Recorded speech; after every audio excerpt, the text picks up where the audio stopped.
হাত মেলাও। আর একটা উইকেট পড়েছে।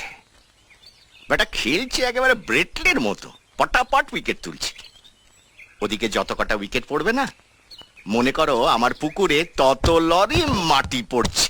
আপনি শুধু মুখেই বলছেন মাটি পড়ছে মাটি পড়ছে, এখনো এক টুকরো মাটি পড়লো না। এদিকে প্ল্যান দেখে এক গাদা লোহের কাছে টাকা খেয়ে বসে আছি। কবে প্ল্যান পাস হবে আর কবে পুকুর বোঝানো হবে? হবে, প্ল্যান পাস হবে, পুকুর বোঝানো হবে, সেখানে ফ্ল্যাটও উঠবে। একটু দাঁড়াও না। 40 ওভার হয়ে গেছে, এখন বাকি আছে শুধু স্লগ ওভার। এই স্লগ ওভারে আমার মোক্ষম অস্ত্র হবে বাউন্সার। অবিনাশ যেরকম জমি নিয়ে ব্যাট করছে, তেমনি আমি জমি সেন্টিমেন্ট নিয়ে বোলিং করব। আর আমার বাউন্সার হবে পরিমল ঘোষের স্মরণ সভা। আজ আমাদের মধ্যে পরিমলদা নেই, আমরা তাকে স্মরণ করব, সম্মান জানাবো, 1 মিনিট নীরবতা পালন করব। পরিমলদা শুধু একজন মানুষ ছিলেন না, ছিলেন আমাদের আত্মা। আমি বিরোধী দলের হলেও তার জন্য প্রাণ আমার আজও কাঁদে। তাই তার মৃত্যু দিবসে তাকে স্মরণ না করে আমি পারিনি। পরিমলদা কৃষির উন্নতি চেয়েছিলেন, চাষের জমিকে নিজের বুক দিয়ে আগলে রাখতেন। পরিমলদা আজ আর নেই, কিন্তু তার আদর্শ, তার স্বপ্নকে তিনি আমায় দিয়ে গেছেন। আমি তার যোগ্য উত্তরাধিকারী। তার আদর্শ আর স্বপ্নকে সামনে রেখেই আমি এগিয়ে যাব। পরিমলদাকে প্রণাম জানিয়ে আজ আপনাদের সামনে আমি শপথ করছি, আপনাদের জমি আমি বুক দিয়ে আগলে রাখবো। আপনারা শুধু আমার সঙ্গে হাত মেলান। আপনি? দেখতে এলাম যে লোকটার মৃত্যুতে এলাকার লোক তাকে শ্রদ্ধাভরে স্মরণ করছে, আপনি সেই স্মরণ সভায় নেই। সবার থেকে একদম আলাদা হয়ে বাবার ছবির সামনে দাঁড়িয়ে চোখের জল ফেলছেন। আপনার মতো ভালো না বাসলেও এই এলাকার লোক আপনার বাবাকে অনেক ভালোবাসে। যদি সেটাই হতো, তাহলে সবার আগে আমি ওদের কাছে ছুটে যেতাম, প্রণাম করতাম আমি ওদের। এই স্মরণ সভার মধ্যে কোনো শ্রদ্ধা নেই, কোনো ভালোবাসা নেই। এটা একটা নোংরা রাজনীতি, যে রাজনীতির জন্য আমার বাবাকে খুন হতে হয়েছিল। এটা শ্রদ্ধা জানানো নয়, বাবার স্মৃতিটাকে খুন করা। আপনার বাবাকে খুন হতে হয়েছিল রাজনীতির জন্য? হ্যাঁ, রাজনীতির হাতে রাজনীতি খুন। আমার এখনো মনে পড়ে সেই দিনটার কথা। আমি থাকতে তোমাদের এক টুকরো জমিও বেহাত হতে দেবো না। ওদের আমি বলে দিয়েছি, শিল্পায়নে আমার কোনো আপত্তি নেই। তাই বলে শিল্পায়ন করতে হবে চাষের জমি নিয়ে, এতে আমি মত দেবো না। ফ্যাক্টরি যদি করতেই হয়, পাশে তো ওই ডোবাগুলো রয়েছে, সেগুলো বুঝিয়ে ফ্যাক্টরি করুক। তাতে আমাদের চাষও বাঁচবে, নতুন ফ্যাক্টরি হবে। আমরা তো আপনার মুখ চেয়ে বসে আছি, জমি চলে গেলে আমরা তো সবাই পথে বসে যাব। সেই দিনটা তোমাদের সামনে কোনো দিন আসবে না। তাতে যদি আমাকে পার্টির বিরুদ্ধে যেতে, আমি তাই যাব। আমি তো পার্টি শুরু করেছি ঘাস মাটি থেকে। সেই ঘাস মাটি আমি কাউকে মারিয়ে যেতে দেবো না। তোমরা যাও, সন্ধ্যেবেলায় পার্টির মিটিং শুরু হবে, সেখানেই সব ঠিক হয়ে যাবে। বাবার ফিরতে দেরি হচ্ছে দেখে খুব চিন্তা হচ্ছিল, তাহলে কি পার্টিতে বাবাকে নিয়ে কোনো গন্ডগোল হচ্ছে? তাই ছাতাটা নিয়ে একটু এগিয়ে গেলাম।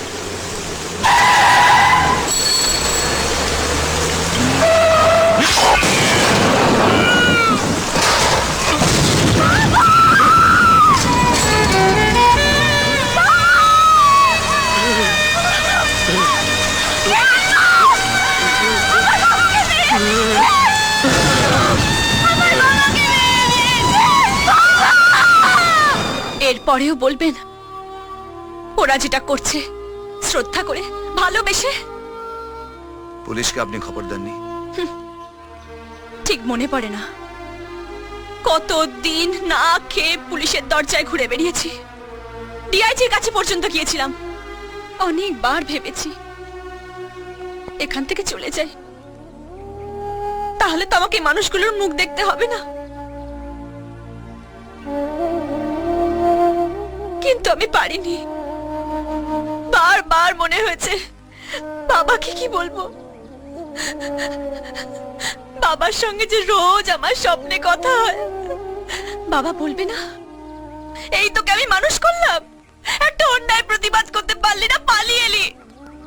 আশ্বাস নয়, আপনার বাবার প্রতি আপনার যে ভালোবাসাটা এখনো রয়েছে সেই বিশ্বাস থেকে বলছি।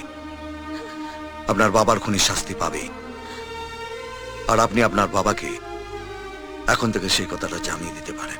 হাত মেলাও। আরে তো দারুণ খবর দিলি রে। ছোট অবিনাশের দলে নেই, তার মানে তো আমার দলে। মনে হচ্ছে মাঠের স্পিনটা ধরেছে, না হলে ছোটনের উইকেটটা পড়তো না।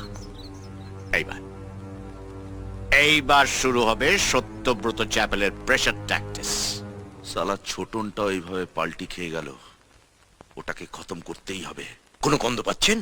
পাচ্ছি একটা লোক, 4-4টে খুনের আসামি, সে একটা চাপা পড়ে থাকা খুনের ফাইল চায় কেন? তুফানকে সামনে রেখে ছোটনকে নিয়ে খেলছে কে? পরিমল ঘোষের মেয়ে। হ্যাঁ, আমার কাছে যা ইনফরমেশন আছে, এই পরিমল ঘোষের মেয়ের সাথে তুফানের একটা রিলেশনশিপ তৈরি হয়েছে। আমার মনে হয় অবিনাশ বাবু, পরিমল ঘোষের মেয়ের কথাতেই তুফান এসব করছে, না হলে এই খুনের ব্যাপারে তো ওর কিছু জানার কথা নয়। ওরে সালা, এ তো পুরো 14.5 রেলের হিট ছবি, অ্যাকশনের সাথে রোম্যান্স।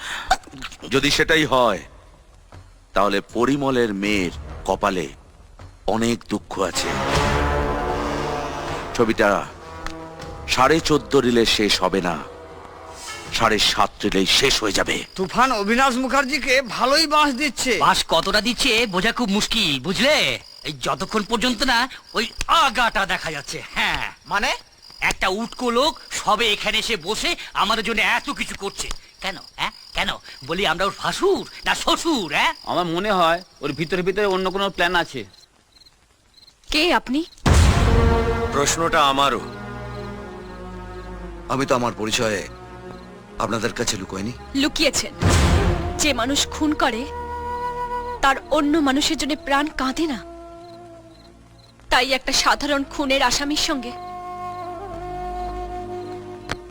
আমি আপনাকে মেলাতে পারছি না। যেই ছোটনকে মেরে আপনি কলোনির বাইরে বার করে দিয়েছিলেন, ওকে অবিনাশ মুখার্জির দলের হাত থেকে বাঁচিয়ে নিজের দলে টেনে এনেছেন। আর শুধু তাই নয়, আমার বাবাকে যারা মেরেছে তাদের ধরার জন্য আপনি অনেক কিছু করছেন। এই সব কিছু আমাদের বোকা বানানোর জন্য নয় তো? কলোনির লোকেরাও তোমার উপর ভরসা করতে শুরু করেছে। আর সেই সুযোগটা আপনি নিতে চান কি, তাই তো? এক এক করে অবিনাশ মুখার্জি, হরিপদ সামন্ত আর সত্যব্রত রায়কে মেরে ওদের 3 জনের একজন হতে চান। তুফান, এই কলোনির শেষ কথা। ভাগ্যের জোরে লটারিতে নাম উঠে বেঁচে যাওয়া 4টে খুনের আসামি আর একটু ভালোভাবে বাঁচার জন্য আরো অনেক কিছু করতে পারে। আপনার মধ্যে কোনটা সত্যি? সব সত্যিটা এখন নাই বা জানলেন। একদিন আমি আপনাকে বলেছিলাম যে আপনি আপনার বাবার খুনিদের খুঁজে পাবেন। আশ্বাস দিইনি, বিশ্বাস থেকে বলেছিলাম। মনে করুন না, আমি আপনার সেই বিশ্বাস। টিনা, কোথায় যাচ্ছিস? ছোটনদের বাড়ি? ছোটনকে আমি বদলে দিয়েছি বাবা। ও এখন না অবিনাশ মুখার্জির, না তোমার। ও তোমাদের কারোর দলে নেই, ও তুফানের দলে নাম লিখিয়েছে, আর আমি ওর সঙ্গে আছি।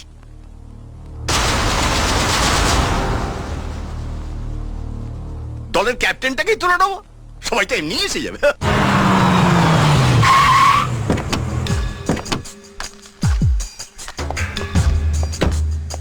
নমস্কার তুফান বাবু, আমি সত্যব্রত রায়, মিউনিসিপ্যালিটির চেয়ারম্যান। হাত মেলান।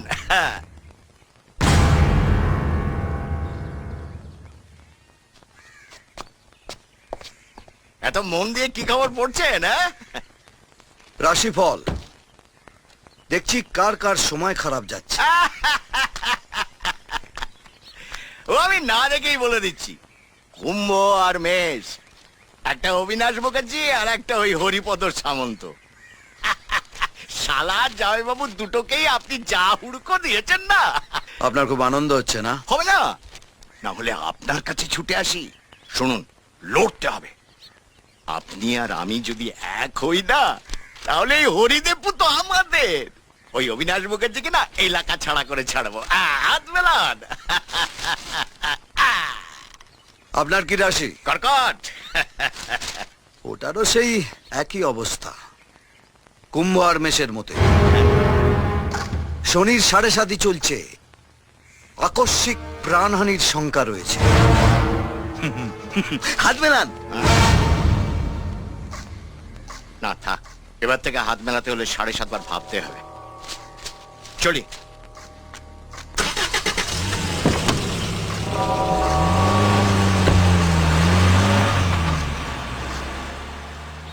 এটাও আরেক শয়তান। জানি। তুফান হাত মেলালো।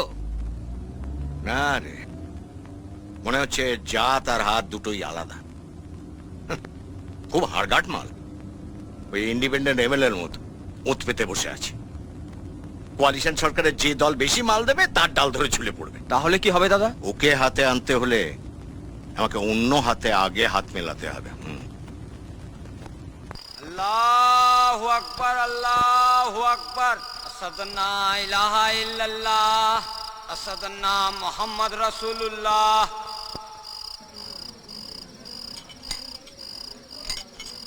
আর ঠিক আছে তো আলম সাহেব? ঠিক আর কোথায় আছে বলুন তো? বিয়ার ফ্যাক্টরি কাজটা তো 20 বাও চলে, এদিকে আমার লোনটাও স্যাংশন হয়ে গেছে।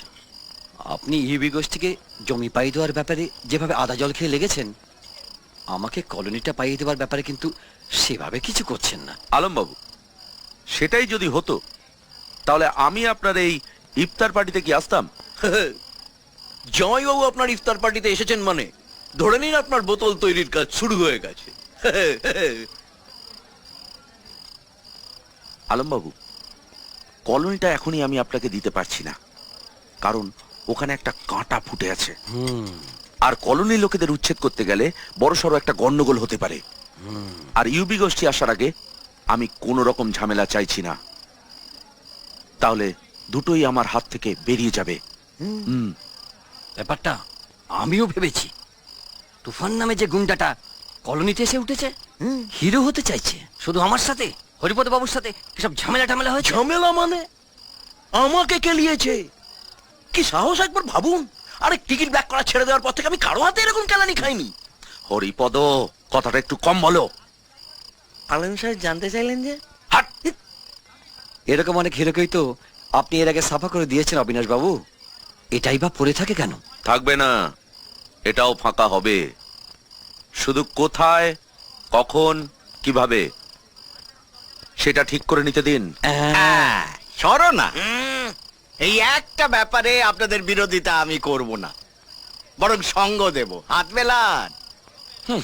আরে বাবা, ও থাকলে আমার আপনার দুজনের মাথার উপর খাড়া ঝুলবে। Satyabrata chapel, yes. খাল কেটে কুমিরকে তো তুমি এনেছো। আর তোর আমি আনতে যাব কেন? কুমির তো এমনি জলে ভেসে এসছে, আমি তোকে চিনি না। আমি বরং জাল ফেলে ওকে ধরতে গিয়েছিলাম। দেখলাম আমার ধান্দাটাই আলাদা।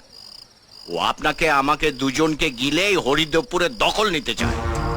দেখুন অবিনাশ বাবু, আমি আপনি দুজনেই হরিদেবপুরে জন্মেছি। খেতে যদি হয় আমরা দুজনে ভাগ বাটোয়ারা করে খাবো। হ্যাঁ, বাইরের লোককে অ্যালাউ করবো কেন? আমাকে একবারে ফেলে দেবেন না দাদা। আমার দলও আপনার সঙ্গেই আছে। আর আপনি আর উনি যদি একসঙ্গে গাঁটছাড়া বাঁধেন, তাহলে তো আমাকে দেখবেন বরকর্তা সে যে আপনাদের পাশেই বসে আছে। হ্যাঁ, দেখুন, শুনুন শুনুন, এই সত্যব্রত চ্যাপেলের স্ট্র্যাটেজি অনুযায়ী খেলুন। আমাদের পুরো একটা টিম হয়ে খেলতে হবে। একা আপনিও পারবেন না, আমিও পারবো না। এই জন্যই বলে 10 মিলি করি কাজ, হারি জিতি নাহি লাজ। যাই হোক, কি জানি বলেছিল কথাটা? হরিপদ। সত্যব্রত, ইউবি গোষ্ঠীকে জমি পাইয়ে দেওয়া আর কলোনি উচ্ছেদ করে আলম সাহেবের বিয়ার ফ্যাক্টরি তৈরি করার ব্যাপারে তুমি আমাকে সাহায্য করো। হ্যাঁ হ্যাঁ। আর তোমার পুকুর ভরাট করাটা ও আমি পাশ করিয়ে দেবো। এই তো হাত মেলান। আর করিম বাবু, জি। সামনের বিধানসভা ইলেকশনে আমি আপনাকে বেশ কয়েকটা সিট পাইয়ে দেব, যাতে বিধানসভায় আপনি একটা সম্মানজনক বসার জায়গা পান। এই তো অনেকখানি পেয়ে গেছেন, হাত মেলান। কিন্তু একটা কথা, আন্দোলনটাকে চালিয়ে যেতেই হবে, খুব দরকার। আন্দোলন কি বলছেন? দরকার হলে ওই জমিতে আমি আমরণ অনশনে বসে যাব। সন্ধ্যেবেলা এসে জামাইবাবুর বাড়িতে স্কচ খেয়ে অনশন ভঙ্গ করবেন। এই তো হাত মেলাও। মেলাবো? মেলাও মেলাও।